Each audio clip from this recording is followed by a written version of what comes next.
Hello everyone, welcome to Endless Knowledge. இந்த வீடியோவில் நம்ம எதை பற்றி பார்க்க போகிறோம்னா கூகுள் ஷீட்ஸில் வேறு ஒரு ஸ்ப்ரெட்ஷீட்டில் இருக்கக்கூடிய டேட்டாவை ஒரு ஃபங்க்ஷன் யூஸ் பண்ணி எப்படி பர்ஃபெக்டாக இம்போர்ட் பண்ணலாம் அந்த டேட்டாவை அப்படிங்கிறத பற்றி தான் இந்த வீடியோவில் பார்க்க போகிறோம்.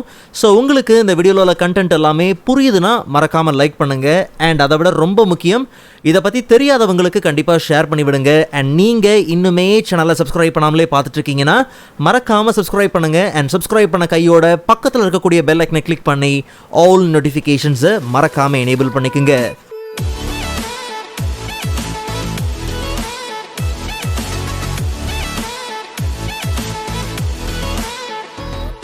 Alright, so first of all, எந்த ஸ்ப்ரெட்ஷீட்ல இருந்து நமக்கு டேட்டாவை இம்போர்ட் பண்ணி ஆகணுமோ அந்த ஸ்ப்ரெட்ஷீட்டை, அந்த ஃபைலை முதல்ல ஓப்பன் பண்ணி அந்த ஃபைலோட URL இருக்கு இல்லையா, அட்ரஸ் பார்ல இருக்கக்கூடிய இந்த URL-ஐ Ctrl+C கொடுத்து காப்பி பண்ணி வச்சுக்கலாம். அண்ட் அதே மாதிரி எந்த ஸ்ப்ரெட்ஷீட்டில் நமக்கு இந்த டேட்டாவை இம்போர்ட் பண்ணணுமோ அந்த ஸ்ப்ரெட்ஷீட்டில் போயிட்டு நம்ம யூஸ் பண்ண வேண்டிய ஃபங்க்ஷன் தான் இம்போர்ட் ரேஞ்ச். ஸோ கடைசியில் இருக்கக்கூடிய இந்த இம்போர்ட் ரேஞ்சுங்கிற ஃபங்க்ஷன் தான் யூஸ் பண்ணுறோம். ஸோ இதில் நமக்கு ரெண்டு ஆர்குமெண்ட் இருக்குது. ஒன்று ஸ்ப்ரெட்ஷீட்டோட URL, இப்போ காப்பி பண்ணோம் இல்லையா அந்த அட்ரஸ்.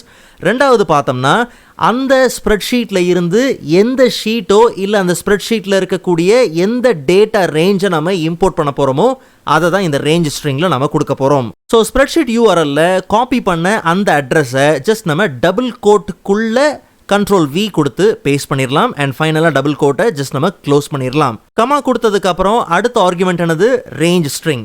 நாம் இம்போர்ட் பண்ண போகிற டேட்டா இருக்கக்கூடிய ஸ்ப்ரெட்ஷீட்டில் ஒரே ஒரு ஷீட் தான் இருக்குன்னா அப்போது வெறும் ரேஞ்சை மட்டும் நாம் அங்கே மென்ஷன் பண்ணால் போதும். ஃபார் எக்ஸாம்பிள் A1லேருந்து C11 அப்படின்னு நம்ம மென்ஷன் பண்ணிட்டு போயிடலாம். இதுவே டேட்டாவை ஒரு ஸ்ப்ரெட்ஷீட்லேருந்து இம்போர்ட் பண்ணுறோம் இல்லையா, அந்த ஸ்ப்ரெட்ஷீட்டில் மல்டிபிள் ஷீட்ஸ் இருந்துச்சுன்னா ஷீட்டோட நேமையும் ப்ளஸ் செல்லோட ரேஞ்ச், அதாவது ரெஃபரன்ஸையும் சேர்த்து தான் நம்ம மென்ஷன் பண்ணி ஆகணும். ஸோ இதுக்கு ரொம்ப குழம்ப வேண்டாம். ஃபார் எக்ஸாம்பிள் CF ஐக்கன் அப்படிங்கிற இந்த ஷீட்லேருந்து இந்த குறிப்பிட்ட டேட்டா ரேஞ்சை தான் நமக்கு இம்போர்ட் பண்ணி ஆகணும். ஸோ இதுக்கு என்ன பண்ணலாம்னா வேற ஒரு ஷீட்டில் இருந்தே, அதாவது அந்த ஸ்ப்ரெட்ஷீட்லேயே வேற ஒரு ஷீட்டில் இருந்து என்ன பண்ணுறேன், ஈக்குவல் டு CF ஐக்கன் அப்படிங்கிற இந்த ஷீட்டை கிளிக் பண்ணி அண்ட் அந்த டேட்டா ரேஞ்சை நான் என்ன பண்ணுறேன், செலக்ட் பண்ணுறேன். இப்போது இங்கே வரக்கூடிய இந்த ரெஃபரன்ஸ் இருக்கு இல்லையா, இதை அப்படியே Ctrl+C கொடுத்து காப்பி பண்ணிக்கலாம்.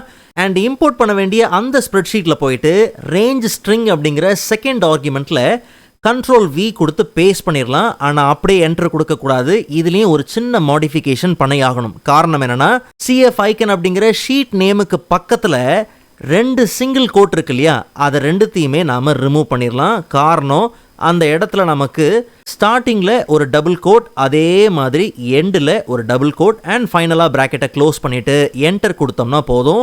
அப்போ நமக்கு வேற ஒரு ஸ்ப்ரெட்ஷீட்டில் இருக்கக்கூடிய நமக்கு தேவையான ஸ்பெசிஃபிக் ஷீட்டில் இருக்கக்கூடிய ஸ்பெசிஃபிக் ரேஞ்ச் ஆஃப் டேட்டா பர்ஃபெக்டாக பார்த்தீங்கன்னா எக்ஸ்போர்ட் ஆயிருச்சு. பட் இதில் முக்கியமான விஷயம் என்னென்னா, ஃபார் த ஃபர்ஸ்ட் டைம் இந்த ஃபங்க்ஷனை யூஸ் பண்ணி நீங்கள் இம்போர்ட் பண்ணுறீங்கன்னா அப்போ ரெஃபரன்ஸுங்கிற எரர் வரும். அண்ட் அதை கிளிக் பண்ணும்போது இந்த மாதிரி அலோவ் ஆக்சஸ் அப்படிங்கிற ஆப்ஷன் கேட்கும். ஜஸ்ட் நீங்கள் அலோவ் ஆக்சஸ் கொடுத்து ஃபர்தராக நீங்கள் என்ன பண்ணலாம், இந்த டேட்டாவை இம்போர்ட் பண்ணிக்கலாம். A1 செல்லை செலக்ட் பண்ணி பார்த்தோம்னா இம்போர்ட் ரேஞ்சுங்கிற ஃபங்க்ஷன் மூலியமாக தான் இந்த டேட்டா முழுக்க நமக்கு வந்திருக்கு. பட் நல்லா கவனிங்க, ஒருவேளை இந்த டேட்டா ஸ்பில் ஆகி வரதுக்கு இந்த ஏரியா பார்த்தீங்கன்னா தேவைப்படுது இல்லையா, ஒருவேளை ஸ்பில் ஆகி வர வேண்டிய இந்த ஏரியாவில் வேறு ஏதோ ஒரு டேட்டா ஏதாவது ஒரு செல்லில் இருந்தாலும் அப்போ இந்த டேட்டா ஸ்பில் ஆகி வராது. அங்கே ரெஃபரன்ஸுங்கிற எரரை பார்த்தீங்கன்னா நம்ம ஃபேஸ் பண்ண வேண்டியதாயிரும்.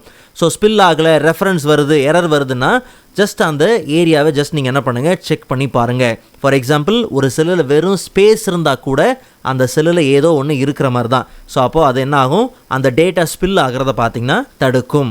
சரி, இந்த டேட்டாவை இம்போர்ட் பண்ணியாச்சு. பட் நமக்கு இதை எடிட் பண்ணி ஆகணும், அப்போ தான் இதை ஃபர்தராக மற்ற விஷயத்துக்கு யூஸ் பண்ண முடியும். பட் இதை எடிட் பண்ண ஆரம்பித்த உடனே பார்த்தீங்கன்னா நமக்கு தனியாக பார்த்தீங்கன்னா பிரிஞ்சிடும். ஓகே சரி, ஸோ அப்போ இதை என்ன பண்ணலாம்னா ரொம்ப சிம்பிள்.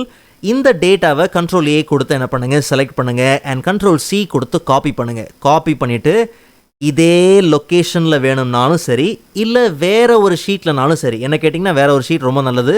வேறு ஒரு ஷீட் இல்லை அதே ஷீட்டில் வேறு ஒரு லொக்கேஷன் Ctrl+Shift+V கொடுத்து அதை ஆஸ் அ வேல்யூவாக என்ன பண்ணுங்கள், பேஸ்ட் பண்ணுங்கள். இப்போ கவனித்து பாருங்கள், இதில் நீங்கள் போய் எடிட் பண்ணலாம். இங்கே போய் எதாவது எடிட் பண்ணிங்கன்னா பிகாஸ் இது இப்போ நமக்கு என்ன வந்துருச்சு, வேல்யூவாக வந்துருச்சு.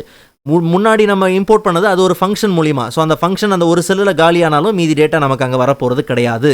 ஸோ அதனால காப்பி பண்ணி ஆஸ் அ வேல்யூவாக என்ன பண்ணுங்கள், பேஸ்ட் பண்ணுங்கள். அதில் பார்த்தீங்கன்னா ஃபங்க்ஷன் இருக்காது. இதுக்கப்புறம் இந்த டேட்டாவை ஃபர்தராக நீங்கள் எப்படி வேணுமோ அனலைஸ் பண்ணலாம், இல்லை கண்டிஷனல் ஃபார்மேட்டிங் அப்ளை பண்ணலாம், எப்படி வேணுமோ நீங்கள் இதை ஃபர்தராக யூஸ் பண்ணிக்க முடியும். ஃபைனலாக நம்ம ஞாபகம் வச்சுக்க வேண்டிய ஒரே ஒரு முக்கியமான விஷயம், நாம் எந்த சோர்ஸ் ஷீட்லேருந்து இதெல்லாம் இம்போர்ட் பண்ணி எடுத்தோமோ அந்த ஷீட்டோ இல்லை அந்த ஃபைலோ டெலீட் ஆகாமல் பார்த்துக்கணும். இல்லைனா இதுவும் பார்த்தீங்கன்னா சேர்ந்து என்னாகும், அடி வாங்கும். ஸோ இந்த வீடியோ உங்களுக்கு யூஸ்ஃபுல்லாக இருக்கும் நம்புகிறேன். அண்ட் நெக்ஸ்ட் வீடியோவில் அதை விட இன்ட்ரெஸ்டிங்கான டாப்பிக்கை பார்க்கலாம். அதுவரை காத்திருங்கள்.